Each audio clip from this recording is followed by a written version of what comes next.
Sa lahat ng kantang plinay ko, dyan ka lang nakaka-relate dahil walang-wala ka na naman.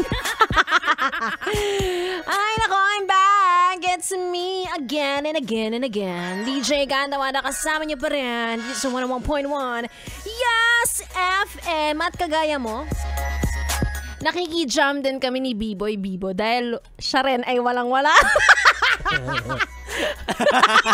Di ba wala ring boses? Walang-wala talaga, di ba? Uy, totoo. Ano pala ngayon? February 19 pa lang. O, di ba? 4 days nung tayo ay sumweldo. Ay, sumweldo? Sumweldo pala? Ay, oo, sumweldo naman. Hindi ko naramdaman. We. Kasi walang laman yung ATM ko ngayon. We. Oo nga. Ay, hindi kasi naman binayaran kang bills. Correct. And all. Ganun, dadaan lang sa kamay mo, ganyan, lilipas lang din. Pero may dumaan pa din. Hindi ko talaga naramdaman. Yung ginagawa ka ng positive ang mga bagay, ayaw mo talaga, ayaw talaga no? Kasi walang-wala talaga eh. Pero ito, B-Boy. Alam mo naman na tayong mga hindi pinanganak ng mayaman. Oo. Ang sakit. Ang sakit isipin, ang sakit din sabihin. Ano ba yung mga bagay na ginagawa mo kapag walang-wala ka na talaga? Ay, nag-aawol. Nagsisiklib. Walang pamasahe, walang pangkain. Uy, totoo ba? Mabot ka sa puntong wala kang pamasahe. Grabe naman. Pag wala kang pamasahe, nag-1, 2, 3. Hindi. Hindi pa naman umabot sa walang-wala. Siyempre, kailangan mo pa rin i-manage yung sinasahod mo, yung income mo, para magkasya pa siya at umabot siya doon sa susunod mong sweldo. Ang dami na naman yung sinabi. Kala mo si Chinkita niya nag-a-advise. Hindi tayo umabot sa walang-wala, pero umabot tayo sa kakarampot. Oo, kakarampot. Oo, kakapiranggot. Kakapiranggot. Konting-konti na lang. Siksik. Minsan mas mahal pa yung pamasahe mo kaysa sa meals mo. Totoo. Diba? Eto na lang, ano yung di mo makakalimutang moment tong time na walang-wala ka? Like, meron ka bang ginawang na pag binalikan mo, ba't ko ginawa yun? Desperate times. Ano ba? Wala naman so far. Alam mong yaman. Baka magkakaroon pala. Parang wala naman. Oo, kasi most of the time, naniniwala ako na God will provide. Kapag walang-wala na ako, minsan, na-experience ko yung muntikan na ako mawalan talaga at all. Muntik lang. Nakakaiyak talaga siya. Saan ko kukunin yung pamasahe? Ganyan, yung pang-ano mo, ganyan. Talaga? Pero may isip ko, kasalanan ko rin to kasi nagkape ako ng mahal. Sige na nga, smile na lang ulit. Diba, at the end of the day, ikaw din talaga yung may kasalanan minsan. Minsan. Para naman dun sa mga grabe kong kumayod. Tapos, wala lang natitira para sa kanila dahil meron silang sinusustentuhan, meron silang pamilya. Responsibilities. Diba? Oo. Nako, umabot ka na ba sa punto umutang ka? Hindi pa naman. Siguro kung uutang ako sa nanay ko lang din. Para sure na mababalik ko talaga. Ganyan. Mababalik mo or hindi? Oo. Para okay lang hindi mabalik? Kasi nanay ko naman yun. Kung mahal mo talaga ako bilang anak mo, hindi mo ako sisingilin. Hindi mo ako papabayaan. Grabe. Ako, Ano, ikaw? isip ko din eh. Ang hirap pag maganda tapos wala kang pera. Oo, hindi bagay. Hindi sila maniniwala.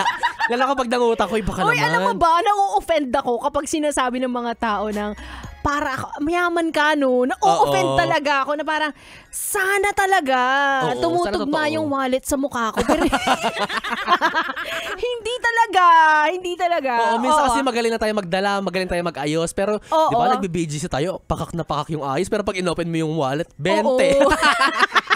Barya pa. Diba? Ano lang, for the picture lang, pero mag-kwek-kwek. Tapos, mga gawain lang, social climber. Oy, wala lang. Gusto ko lang mag-enjoy. Bakit diba? ba? Maganda ang picture. Well, anyway, so yun na nga, na-offend nga ako pag sinasabi ng mga tao na, ikaw, ganda, wanda, mayaman ka siguro. Hindi. Maputi lang ako. Magaling nga ako magdala. Uy, totoo kasi alam nyo, kaya huwag kayong magbabase sa itsura. Yung talagang mayayaman. Ay, hindi Low-key sila, lang. hindi sila bongga pumorma. Diba? Tinan mo ako. Ang bongga pumorma pero wala talagang pera. Oy, kina-close up tuloy ni Diyos baka ng forma mo ngayon. Okay naman Naka-Adidas na damit. naman, Pero walang laman ng wallet. hindi naman halata. 'Di ba? Ganyan kaming mga mga isang kahig, isang tuka. Binabawi na lang sa forum. Wala kang magagawa 'di ba? Oy, pero hindi na naman branded yung mga suot 'di ba? Parang hindi naman kailangan sobrang mahal ng exactly, nasa pagdadala yan. At saka 'di ba sabi nga nila, hindi bale nang hindi masyadong branded yung damit mo, basta marunong kang mag-manage ng kaperahan mo. Alam mo kung saan gagastusin, yung priorities. Ganyan. Diba? Ang ganda nga ng damit mo pero puro utang ka. Payag ka nun. Totoo. Si serious na naman to. Singkitan nga Parang gusto ko na ng financial advice from B-Boy Bibo. Anyway, ito na nga ang chika. Susunod na siya. Mainom siya ng tubig. Yun na lang ang meron siya. Kahapon milk tea to na isang araw, Starbucks to. Tubig na lang. Okay, magpapaalam na. Samahan niyo ulit ako tomorrow, same time, 6 p.m. to 9 p.m. Again, it's me, Glanda Wanda. Para sa mga yes friend ko dyan, nakapit na ang wallet. Hingi kayo ng advice kay B-Boy Bibo. Siya na po ang susunod, 9 p.m. to 12 midnight. Tuloy-tuloy ang ating dugtugan, mga yes friend. Dito lang sa 101.1 Yes FM. Pawis na pawis yung headset sa akin, Ay, grabe yung allergy ko.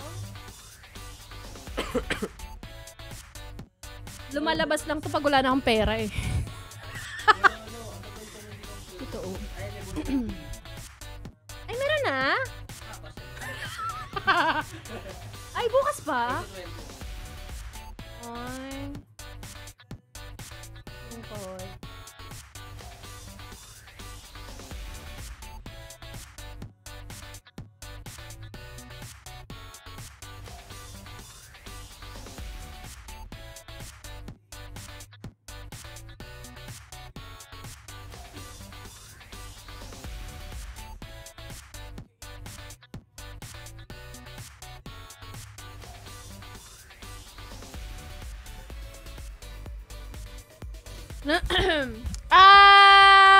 I'll be back tomorrow because I'm gonna. Bye-bye.